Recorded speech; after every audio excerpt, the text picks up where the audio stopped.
Boa noite a todos, sejam bem-vindos, que Deus os abençoe. Na noite de hoje, iniciaremos estudo na carta de Tiago. Portanto, eu peço aos irmãos que, em casa mesmo, como estão, abram suas Bíblias em Tiago, capítulo 1, do verso 1 ao verso 18. Leremos juntos este texto e, como o pastor Paulo Júnior mesmo disse, às quintas-feiras estuda-se expositivamente os textos bíblicos e nesta sequência de quintas-feiras será estudado a carta de Tiago. Por favor, abra sua Bíblia em Tiago, capítulo 1, do verso 1 ao verso 18. Assim está escrito: Tiago, servo de Deus e do Senhor Jesus Cristo, às 12 tribos que se encontram dispersas, saúde. Meus irmãos, tende por motivo de toda alegria o passardes por várias provações, sabendo que a provação da vossa fé, uma vez confirmada, produz perseverança. Ora, a perseverança deve ter ação completa, para que sejais perfeitos e íntegros, em nada deficientes. Se, porém, algum de vós necessita de sabedoria, peça a Deus, que a todos dá liberalmente, e nada lhes impropera. Ser-lhe-á concedida. Peça, porém, com fé, em nada duvidando, pois o que duvida é semelhante à onda do mar, impelida e agitada pelo vento. Não suponha esse homem que alcançará do Senhor alguma coisa. Homem de ânimo dobre e inconstante em todos os seus caminhos. O irmão, porém, de condição humilde, glorie-se na sua dignidade, e o rico na sua insignificância, porque ele passará como a flor da erva, porque o sol se levanta, com seu ardente calor, a erva seca, a flor cai e desaparece, a formosura do seu aspecto. Assim também murchará o rico em seus caminhos. Bem-aventurado o homem que suporta com perseverança a provação, porque depois de ter sido aprovado, receberá a coroa da vida, a qual o Senhor prometeu aos que o amam. Ninguém, ao ser tentado, diga: sou tentado por Deus, porque Deus não pode ser tentado pelo mal. Ele mesmo a ninguém tenta. Ao contrário, cada um é tentado pela sua própria cobiça, quando esta o atrai e seduz. Então a cobiça, depois de haver concebido, dá à luz o pecado, e o pecado, uma vez consumado, gera morte. Não vos enganeis, meus amados irmãos, toda boa dádiva e todo dom perfeito são do alto, descendo do Pai das luzes, em quem não pode existir variação ou sombra de mudança. Pois, segundo o seu querer, Ele nos gerou pela palavra da verdade, para que fôssemos como que primícias das suas criaturas. Bom, iniciando o estudo desta carta tão preciosa, meus irmãos, é importante que saibamos que a igreja no primeiro século tinha com grande gozo e grande alegria receber um documento vindo dos apóstolos, ou dos líderes da igreja, ou daqueles que foram comissionados pelo Senhor Jesus, a fim de que anunciassem o seu nome. Perceba aqui que a carta tem em seu prefácio e saudação, indicando o seu autor, sendo Tiago, não aquele do círculo íntimo apostólico, que era Pedro, Tiago e João, mas esse Tiago do texto aqui, os mais respeitáveis escritores bíblicos o identificam como Tiago, irmão do Senhor. Ora, Jesus tinha irmãos e irmãs. Dentre os seus irmãos havia Tiago, Simão e Judas. Judas também vai escrever uma carta. E é extremamente interessante que de tudo que se possa dizer de Tiago, que foi identificado como um homem correto, como um homem íntegro, que fora até chamado de Tiago o justo, e ainda assim líder da igreja em Jerusalém, precisamos atinar e atentar para isso aqui, irmãos. Houve um momento que a igreja era primariamente judaica. Posteriormente a igreja foi estendendo as suas tendas, e estendeu as suas tendas por aquilo que está escrito no livro de Atos, no capítulo 8, porque houve grande perseguição essa autorizada pelo Sinédrio em Jerusalém, de tal sorte que os irmãos tiveram que ir. Em indo, os que ficam em Jerusalém são os apóstolos. E Tiago, ele é identificado como líder da igreja, como bispo da igreja em Jerusalém. E isso se dá em Atos 15, em que ele promulga a decisão do primeiro concílio da cristandade, em que reunidos é dito: pareceu bem a nós e ao Espírito Santo não vos impor nada além destas coisas necessárias, que vos abstenhais dos ídolos, do sangue, da carne sufocada e da prostituição, bem vos vá. Então aqueles que foram admitidos que não eram judeus, nem que nascidos em Israel, nem da dispersão, mas que eram chamados gentios, estes adentraram a igreja e foram recebidos no seio da igreja, em comunhão com os irmãos. E o que fazer com esses gentios? Qual deveria ser o proceder deles? Observar essas regras básicas de comunhão e de vivência cristã. De Tiago poderia se dizer muito, como os documentos antigos vão afirmar de Tiago, que ele alcança um respeito tão grande das autoridades que é considerado por alguns.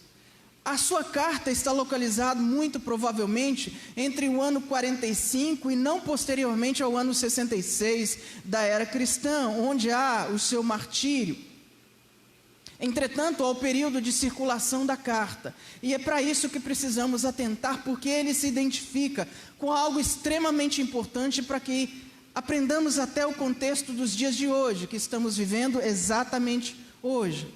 Tiago, servo de Deus e do Senhor Jesus Cristo, às 12 tribos que se encontram em dispersão, saúde. Percebam, irmãos, que quando Tiago se identifica na sua carta, ele não arroga para si o título de irmão do Senhor. Ao contrário, ele usa um termo que todo cristão deveria aprender e viver: servo de Deus e servo de Cristo. É interessante perceber aqui, irmãos, que o tradutor bíblico, ele usa o que é chamado de eufemismo, ou abrandamento da palavra. Na verdade, a palavra aqui é escravo de Deus e de Jesus Cristo. Ele usa o termo doulos em grego, que é o escravo dos escravos, que lavava os pés, que estava disposto a servir. Então ele diz: escravo de Deus e do Senhor Jesus Cristo. O termo Senhor também atribuindo não só senhorio a Cristo, mas pertencimento de Tiago, porque o título Senhor significa aquele a quem pertence a minha alma, ou seja, o meu dono. No prefácio, saudação dessa carta, Tiago se identifica não arrogando para si qualquer título de supremacia na igreja, mas sim de irmandade e de servidão. Meus irmãos, tende por motivo de toda alegria o passardes por várias provações, verso 2. Irmãos, que contrassenso é esse que o Novo Testamento nos mostra? Tiago toma as palavras do Sermão da Montanha, em Mateus capítulo 5, e nos confronta de forma interessante e muito impetuosa para nós cristãos, porque quem quer passar por provações, ou quem quereria passar pelo que estamos passando? Mas o Novo Testamento nos ensina, até paradoxalmente ou de forma contrária, quando sofremos somos felizes. Como assim? Sim, no Sermão da Montanha, no capítulo 5, 6 e 7, o Senhor Jesus, de Mateus, o Senhor Jesus ensina o segredo da felicidade sem fim. O Senhor Jesus diz: bem-aventurados sois vós quando vos injuriarem e mentindo disserem todo mal contra vós por minha causa. Exultai e alegrai-vos, grande é vosso galardão nos céus. Percebam, irmãos, que a carta é consequência do fato do capítulo 8 do livro de Atos estabelecer que os irmãos saíram perseguidos. Não só aqueles que foram dispersos por conta do cativeiro babilônico e espalhados pelo mundo. Agora impera o Império Romano que domina todo o mundo. Então todo mundo é escravo do Império Romano que dita as regras, que estabelece a regra, que diz quem vai ou não vai, quem pode sair, quem não pode. À época o Império Romano controlava a vida de todos, e o imperador romano arrogava para si o título de divindade, de soberania. E há um contrassenso aqui, porque os cristãos não usavam o título de soberania que o César, o imperador romano, exigia, Kyrios, ou seja, meu dono, aquele a quem pertence a minha alma. Os cristãos se colocaram de tal forma, a se comportar de tal forma, que até nos seus documentos diziam que o Senhor é o Senhor Jesus. E daí da tua casa você também pode dizer: só o Senhor é Deus e não há outro. Nem César é Deus, nem o sistema humano é Deus, nem qualquer outra coisa é Deus, senão o Senhor nosso Deus.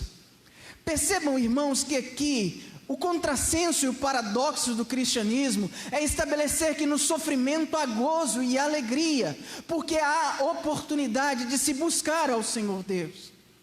É no sofrimento que somos aperfeiçoados.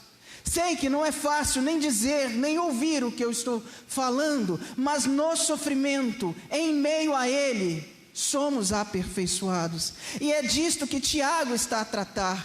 Não há contrassenso nenhum entre a carta de Tiago e a teologia paulina, entre fé e obras, que se verá a perceber que se complementam.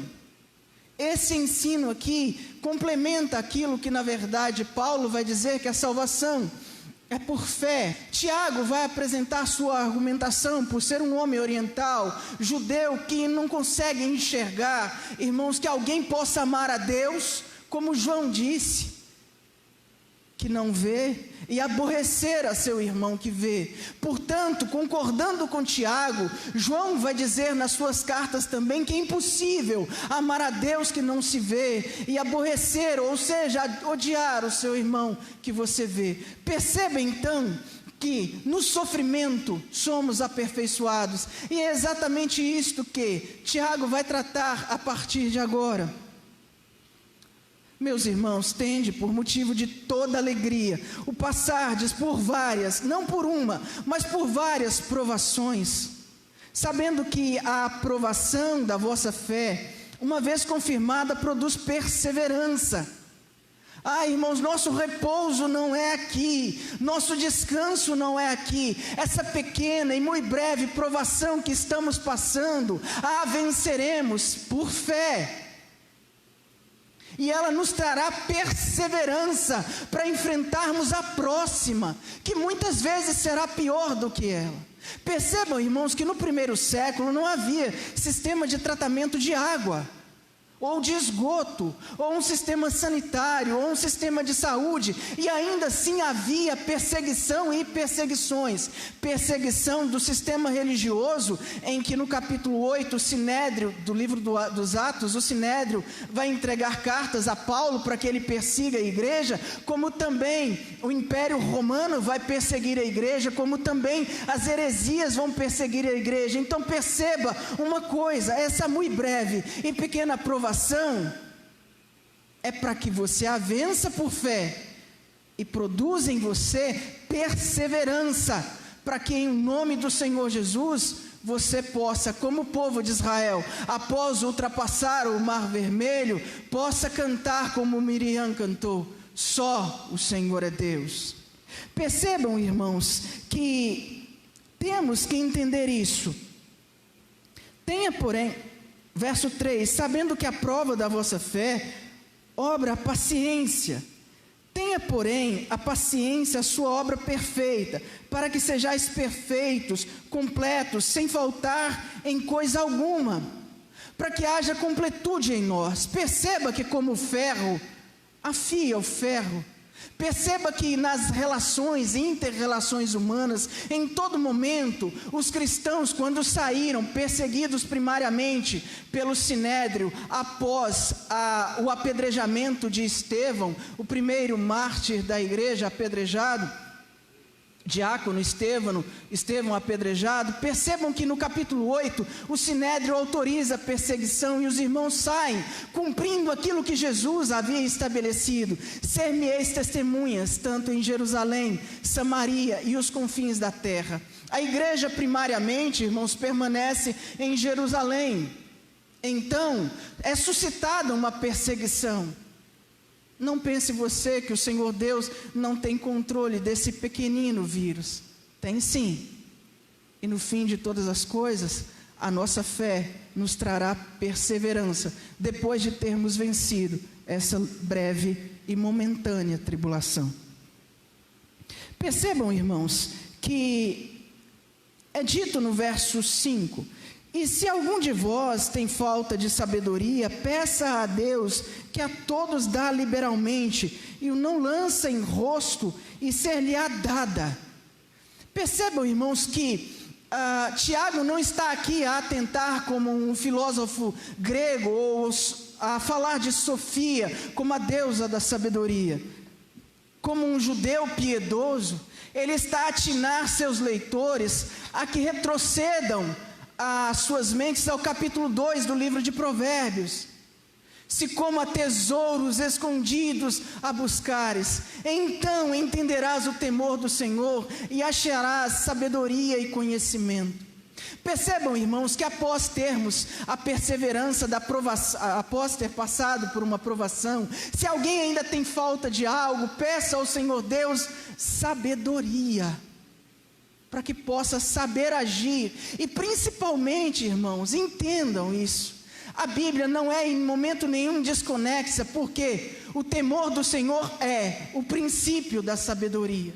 Pedindo a Deus, Tiago vai usar o verbo aitel aqui, que é suplicar, implorar, pedir, se lançar aos pés do Senhor, suplicando-lhe que lhe conceda sabedoria para saber realmente como agir no trato e na vida. Percebam, irmãos, que se nós estamos entre o ano 45 e 66 da era cristã, a perseguição contra os cristãos vai se levantar pelo Império Romano, até que no final do primeiro século, o imperador se declare um Deus na terra. Os cristãos não utilizavam o termo de soberania dado a César. Então também o cristianismo era uma religião proibida pelo Estado.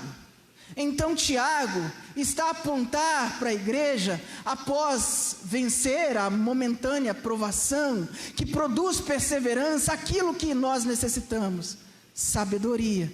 E saiba você que o seu Pai te concede liberalmente sabedoria. Perceba então, irmãos, que o texto vai dizer: peça-a com fé, não duvidando, porque o que duvida é semelhante à onda do mar, que é levada pelo vento e lançada uma para outra parte. Não pense tal homem que receberá do Senhor alguma coisa. É aqui, irmãos, apresentado o estabelecimento do relacionamento com o Senhor Deus. O relacionamento com o Senhor Deus é estabelecido por fé. E é interessante perceber aqui, irmãos, que fé não é só acreditar que você vai receber algo, mas fé tem um sentido muito mais amplo, de pistes e de pistel no texto grego, que significa submissão.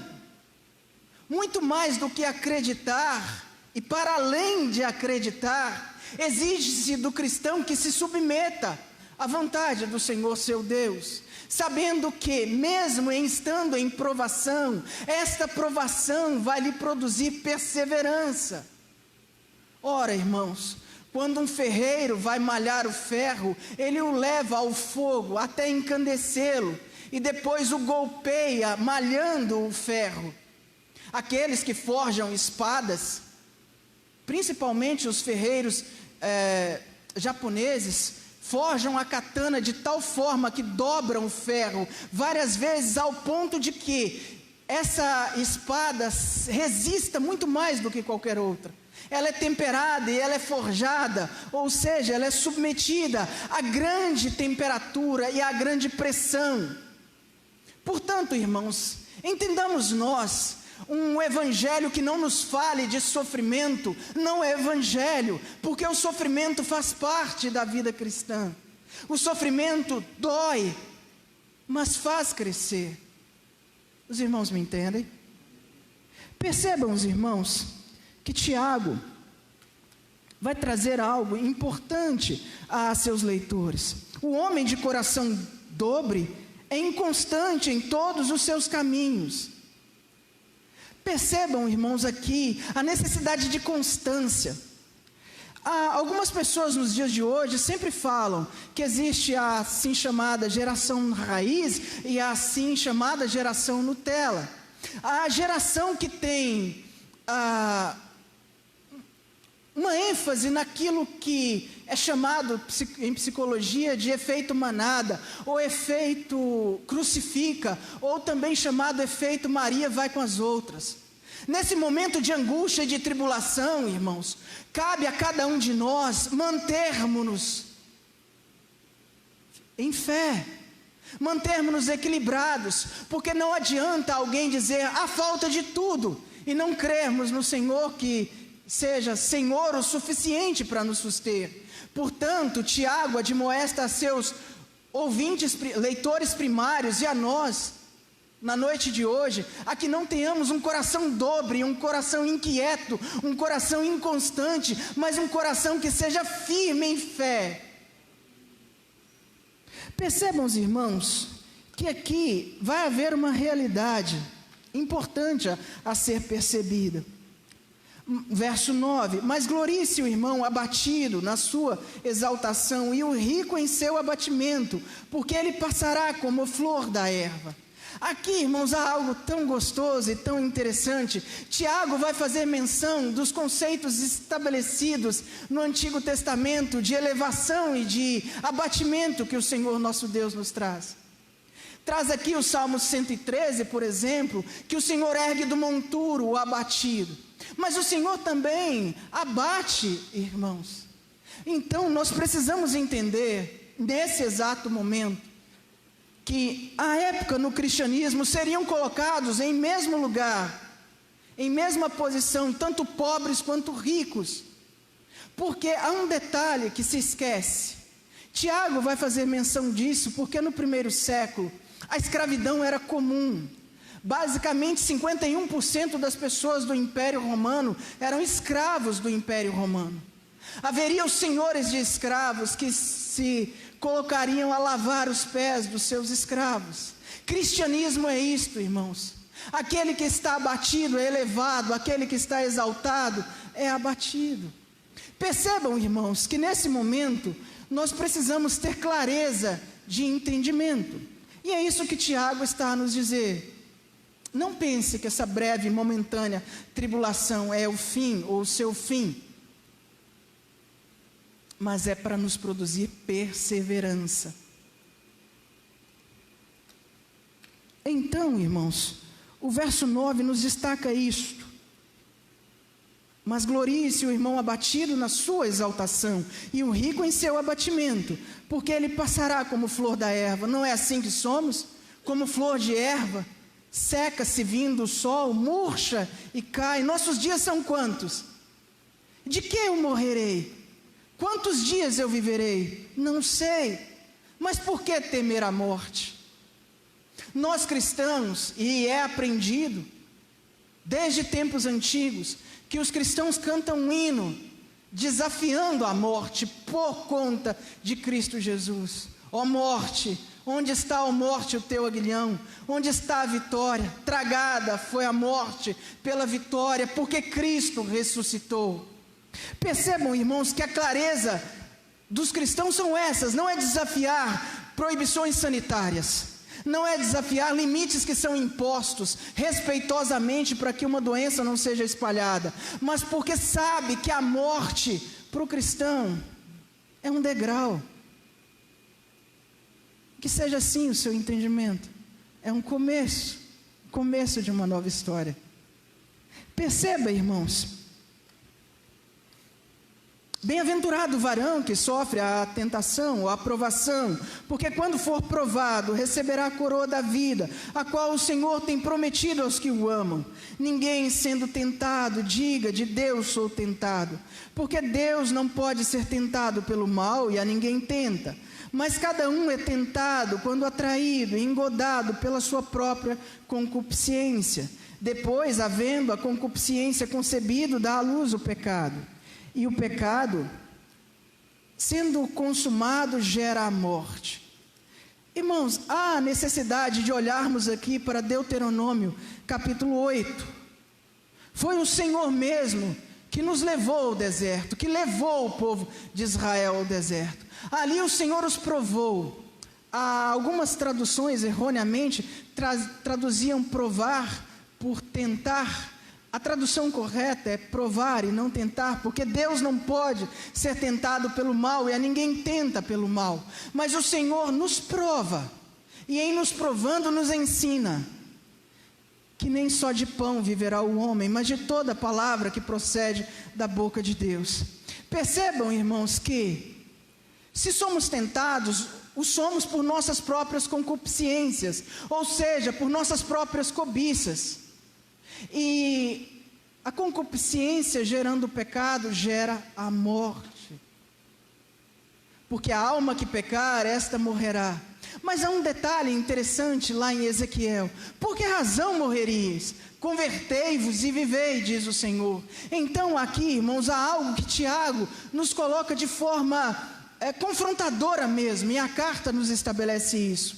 O pecado, sendo consumado, gera a morte. Então Tiago, essa carta vai trabalhar moral e eticamente nossa vida cristã, em que nós como cristãos, espalhados pelo mundo, precisamos viver conforme Cristo Jesus nos ensinou. O padrão é Cristo. Então, não erreis, meus amados irmãos. Toda boa dádiva e todo dom perfeito vem do alto, descendo do Pai das luzes, em quem não há mudança, nem sombra de variação. Percebam, irmãos, que o Senhor Deus não muda. Ele é o Criador de todas as luzes, de todas as estrelas, dos céus, da terra, de tudo quanto neles há, das coisas visíveis e das coisas invisíveis, dos vermes, dos micróbios, das bactérias. Ele é Senhor de todas as coisas, e todo dom perfeito vem do Senhor Deus.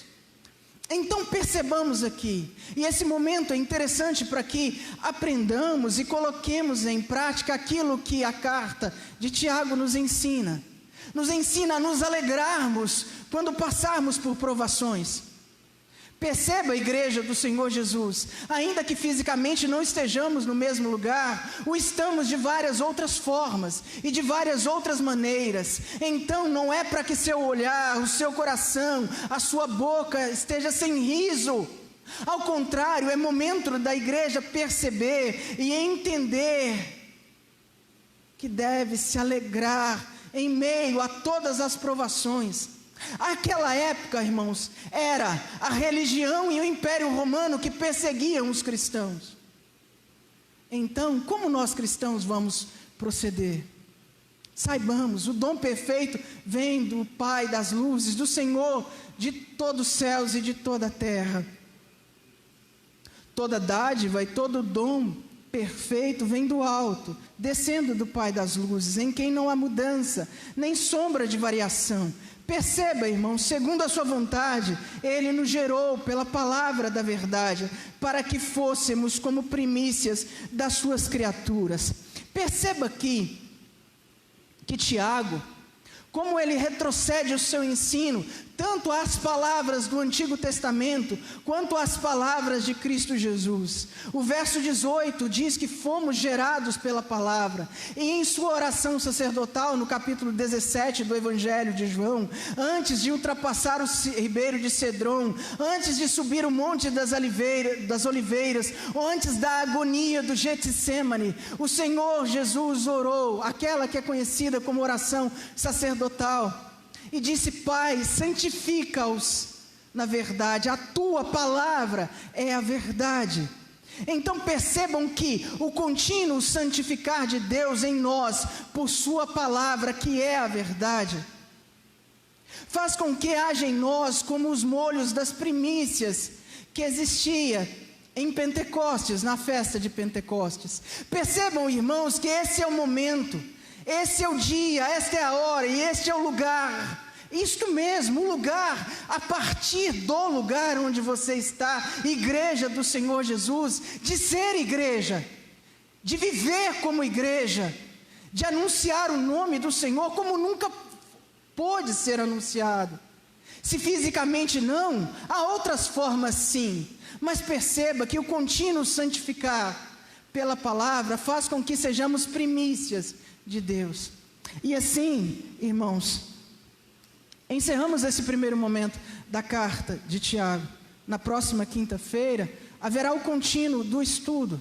Então você é mais que convidado a espalhar a boa notícia do Senhor, que às quintas-feiras temos estudos bíblicos aqui, progressivos da carta de Tiago e também em outras cartas. Da mesma forma, você pode viver como igreja, não perseguido como os irmãos o foram, mas percebendo que esse momento de provação é para te produzir alegria, que te produzirá perseverança, que te fará a chegar mais e mais aos pés do Senhor Jesus.